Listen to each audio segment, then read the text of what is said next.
Buenas tardes. Continuando con las capacitaciones psicológicas, el día de hoy vamos a hablar sobre el estrés y su implicancia en la actualidad. Por ejemplo, hoy en día el miedo de repente de adquirir una nueva enfermedad, de contagiarse, está aumentando la respuesta de estrés, de ansiedad en la población. ¿Qué es lo que sucede? Generalmente el estrés es una respuesta fisiológica del organismo ante un cuadro o una situación amenazante. Sin embargo, cuando el estrés es descontrolado, viene y se convierte en un estrés negativo. El problema es que cuando el estrés es negativo, lo que va a hacer es que va a segregar hormonas como el cortisol, lo que hace que nuestro sistema inmunológico se debilite y de esta manera pues aumente la probabilidad de repente de enfermar más rápidamente o de adquirir un virus. Y ahí la importancia de conocer e identificar los signos y síntomas del estrés, las causas, y sobre todo las herramientas y los tratamientos de cómo afrontarlo y también cómo poder desarrollar la resiliencia. Y ante todo ello, ¿qué es el estrés? El estrés es un estado de tensión mental y física que puede provenir de una situación en la cual la percibamos como amenazantes, donde probablemente no tengamos los recursos de afronte y podamos sentirnos nerviosos, furiosos, fastidiados, irritados. Ahora, en la situación actual de la pandemia, el estrés puede manifestarse de diferentes maneras.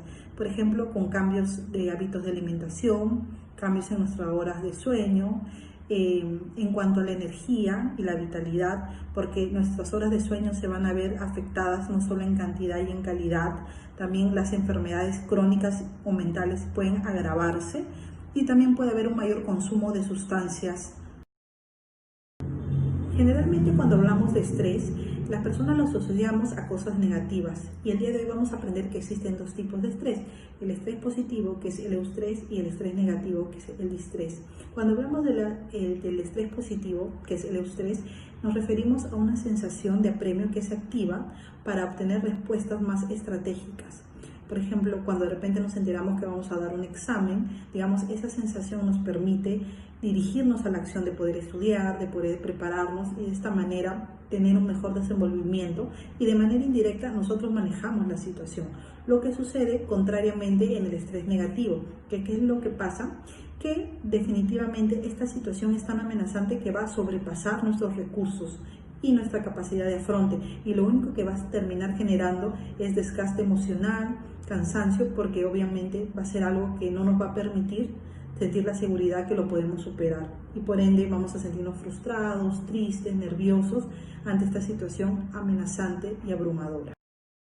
Continuando, vamos a ver ahora los síntomas que ocasiona el presentar niveles altos de estrés, ¿no? Usualmente estos síntomas están relacionados a situaciones de conflicto, como podríamos ver o atravesar algún duelo, algún accidente traumático, alguna enfermedad, alguna pérdida del empleo, ¿no? Son situaciones complicadas, complejas, que ocasionan un nivel elevado de estrés. Ahora, ¿cuáles son los síntomas? Vamos a presentar 4 síntomas. El primero de ellos son una sintomatología física. Físicamente se manifiesta en un aumento de tensión muscular, una respiración mucho más profunda, latidos cardíacos, se suma alguna sequedad de la boca, dificultades para ingerir alimentos, insomnio, dificultades para dormir, ¿no? Son características o síntomas físicos que presentan las personas con niveles altos de estrés.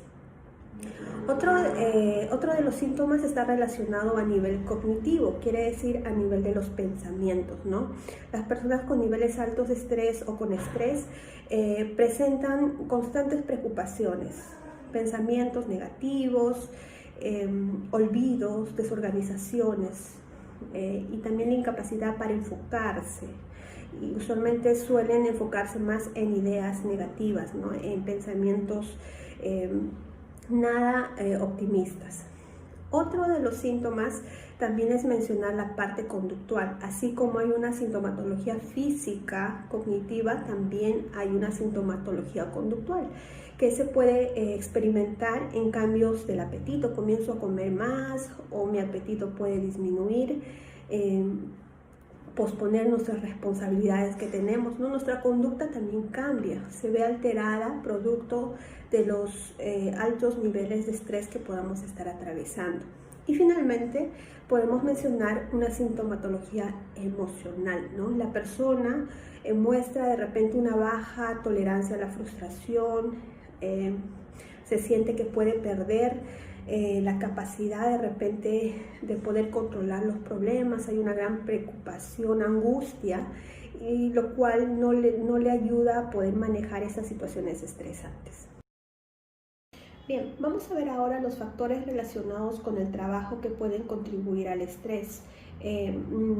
Podemos mencionar aquí, por ejemplo, las preocupaciones por el riesgo de exposición que tenemos al virus, ya que como personal de salud estamos en constante contacto con las personas, ¿no? También, así como hay factores laborales, también podemos mencionar algunos factores familiares o personales, ¿no? Por ejemplo, el tener algún familiar enfermo, la falta de economía en el hogar, son estresores que también contribuyen a tener un elevado nivel de estrés. Y pues también la carga de trabajo, ¿no? El saber cómo manejar o cómo gestionar la carga de trabajo también contribuye a que nosotros podamos sentir o podamos percibir un nivel de estrés elevado. Cuando también sentimos que hay una falta de acceso a las herramientas y equipos necesarios para realizar nuestro trabajo, lo podemos mencionar como un factor también relacionado al trabajo que contribuye a tener un nivel de estrés elevado. O la sensación de no estar contribuyendo, ¿no? De una sensación quizá de frustración, de no poder contribuir lo suficiente o lo necesario dentro del trabajo, ¿no? Quizás sentimientos de culpa por la situación que también que podamos estar atravesando. Y el adaptarse, ¿no? A otros espacios o horarios laborales, el no tener esa capacidad de adaptación, son factores que podemos mencionar dentro de nuestro área laboral que contribuyen a que nuestros niveles de estrés, nuestros niveles estresores puedan aumentar. Hoy vamos a hablar sobre las técnicas de afrontamiento de las emociones negativas. La primera va a ser la técnica de la respiración controlada. Con esta nos va a ayudar a controlar la respiración de una forma consciente y a tomar el control de nuestras propias emociones. Vamos a hacer lo siguiente. Y vamos a inhalar con lentitud, elevando el pecho mientras contemos hasta 10. Mantenemos el aire en el interior de nuestros pulmones durante 10 segundos hasta lo que podamos y luego exhalamos repitiéndolo otra vez. La otra técnica es la control de pensamientos irracionales. Si te han diagnosticado COVID-19 es probable que no necesariamente puedas experimentar aquellos que los psicólogos llamamos pensamientos irracionales. Los pensamientos irracionales son ideas de índoles negativas que no se basan en la realidad, que puede ser adquirida de cosas exageradas o dramáticas. Generalmente provoca un malestar incomodándole a la persona que lo tiene. Es decir, que de cierto modo este pensamiento no nos va a ayudar en nada a afrontar esta dolencia médica, el ser diagnosticados, y que debemos de superar. El primer paso para deshacernos de estos pensamientos es detectarlos, y esto nos va a permitir realizar que muchas veces están caracterizados por ser automáticos, o sea, no se generan de forma voluntaria. Luego van a ser infundados, ya que no corresponden con la realidad que estamos actualmente y son estresantes, ¿no? Provocan una respuesta emocional que es negativa. En consecuencia, en el caso de que detectes esa serie de pensamientos de índole negativo y molestia y que desees eliminar, deberás plantearte si estos son o no en realidad la situación en la cual estás enfrentándote, ¿no? Algunos de estos pensamientos irracionales relacionados con el COVID-19 podrían ser que me voy a morir, soy más débil que los demás y no lo voy a poder superar. Otro pensamiento es mi caso es mucho más grave que los demás o que del resto, a pesar de que no tengamos síntomas. Me ingresarán, por ejemplo, a la unidad de cuidados intensivos, no podré sobrevivir a ello. Las prescripciones de lo que hacen los doctores, las medicinas, no son de confiar. La otra técnica es el uso de actividades placenteras. Es una forma más simple y efectiva de erradicar estas emociones negativas que pueden haber suscitado el diagnóstico, de entregarte una realización de actividades que son capaces de tener emociones positivas. Estas pueden ser, dependiendo de las preferencias que tengan, videojuegos, ajedrez, juego de mesa, series, películas, leer libros, cocinar o lo que más te cause satisfacción. La otra técnica es la relajación muscular. Relajar tu musculatura esquelética puede ser una alternativa eficaz para favorecer la conciliación del sueño o el relajamiento dentro del trabajo. Vamos a hacer lo siguiente. Relájate mediante el uso de la respiración controlada que hemos enseñado anteriormente. Vamos a seleccionar una parte del cuerpo, por ejemplo la parte de la espalda, y vamos a tensionarlo con suavidad. Vamos a mantener esa tensión durante 10 segundos y vamos a relajar después el músculo. Y vamos a repetir otra vez, puede ser la parte del cuello, puede ser la parte de las piernas, estirarnos y todo eso para que podamos tener una relajación dentro del horario de trabajo y así tomarnos un tiempo de poder descansar, respirar y controlar nuestra respiración y nuestros pensamientos positivos. Como conclusiones, el estrés afecta a todos. Todo el mundo se siente estresado de vez en cuando. Hay diferentes tipos de estrés y a todos originan riesgos en la salud física y mental. Un factor estresante puede ser un acontecimiento que suceda una sola vez o que dure poco. O el tiempo. Puede recurrir reiteradamente durante un largo periodo del tiempo. Algunas personas pueden lidiar con el estrés más eficazmente o recuperarse de esos acontecimientos estresantes más rápido que otras. Pasemos a hablar sobre no todo el estrés es malo. Como respuesta al peligro, el estrés le indica al cuerpo que se prepare para enfrentarse a una amenaza o huir de algo que no es seguro. En estas situaciones, el pulso y la respiración se aceleran, los músculos se van a poner tensos y el cerebro consume más oxígeno y aumenta la actividad. El propósito de todas estas funciones es la supervivencia y surgen como respuesta al estrés. En situaciones en que la vida no está en peligro, el estrés puede motivar a las personas como para necesitar tomar un examen o entrevistarse para un trabajo nuevo, ¿no? Como parte número 3, el estrés a largo plazo puede perjudicar para tu salud. Hacer frente al impacto del estrés crónico puede ser todo un reto, debido a que la fuente del estrés a largo plazo es más constante que en los casos del estrés agudo. El cuerpo nunca recibe una señal clara para volver a funcionar, como antes estaba haciendo normalmente. Con el estrés crónico, esas mismas reacciones en el cuerpo que salvan vidas pueden alterar los sistemas inmunológicos, digestivo, cardiovascular, del sueño y reproductivo.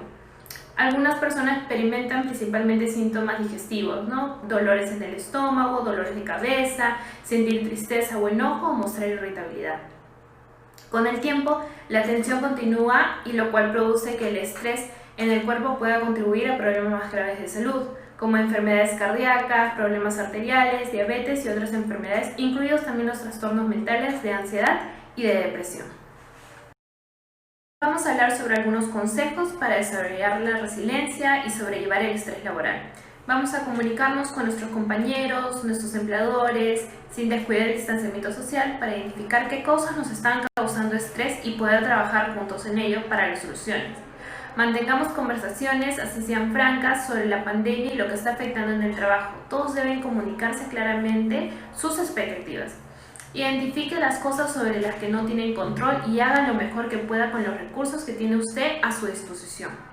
Siempre que sea posible, mantenga una rutina constante. Idealmente sea similar a su rutina anterior de la pandemia, para mejorar una sensación de control. Primero hay que mantenernos un horario regular para descansar. Luego hay que tomarnos descansos en el trabajo para hacer ejercicio, sea un estiramiento o conversar con uno de tus compañeros del trabajo, como una red de apoyo. Las técnicas de la conciencia plena, más que todo para la respiración, y fuera del horario de trabajo usted puede hacer las cosas que realmente le disfruta. Conozca los datos sobre el COVID-19 y acérquese de cómo protegerse y cómo proteger a los demás. Entender esos riesgos y compartir la información precisa con las personas importantes de nuestra vida nos va a ayudar a conectar con las demás personas. Hay que tomarnos descansos y, por ejemplo, leer o escuchar noticias que no tengan que ver realmente con lo que está sucediendo, ya que esto suele afectarnos y a llenarnos de cosas desagradables, agotadoras. Muchas gracias por tomarse el tiempo para escuchar esta ponencia.